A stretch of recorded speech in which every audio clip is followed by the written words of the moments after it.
maxaa sababay in sanadku u dhamaado adigana ilaa hadda meeshaadi aad taagan tahay oo wareersan tahay midda koobaad oo keenaysa waxay tahay in aad maaragtay aadan go'aan qaadanin oo aad waqti siinin wixii aad baran lahayd kasoo qaadi waxaa laga yaabaa inaad bisha koowaad aad baratay aad bilowday aad waxaan bilaabaya forexiga 2 bilood kadib waa ka carartay haddana waxaa aad affiliate marketing haddana waxaa aad crypto haddana waxaa aad dropshipping waqti maada siinin fiican si aad maaragtay wixii u ogaatay inuu shaqeynayo in kaleeto iridda hore ayaad imaatay iridda haddana ka laabatay marka waxaa loo baahan yahay inaad marka koobaad aad waqti siisid almost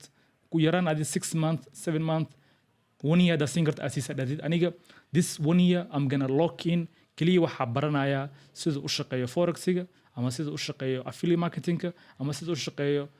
dropshippingka midku ahaadaba inaad 1 year lock in aad samaysid oo aad 100% gelisid skillkaas midda labaad waxay tahay inaad raadaysid qof mentor ah oo ka baran kartid maaragtay wadada ugu fudud aad wixii ku heli kartid markay noqoto in keligaa aad isbartid skillku aad isbari kartaa laakiin markay noqoto inaad isbartid waxay qaadanaysaa muddo dheer laakiin qof markuu ku baraayo way ka fududahay oo waxaa qaadaysaa shortcut so waxaa ku dhihi lahaa lock in maaragtay 2026 raadi skill hadday noqoto affiliate marketing waxay ahataba mise dropshipping waqti sii 1 year sii kadibna wax walbaa ka baran karta ka baro raadi dad mentor ah waqti sii waxaan arkaysaa insha allah by the end of the year inaa maaragtay wixii meel sare ka gaartid oo wax ka keentid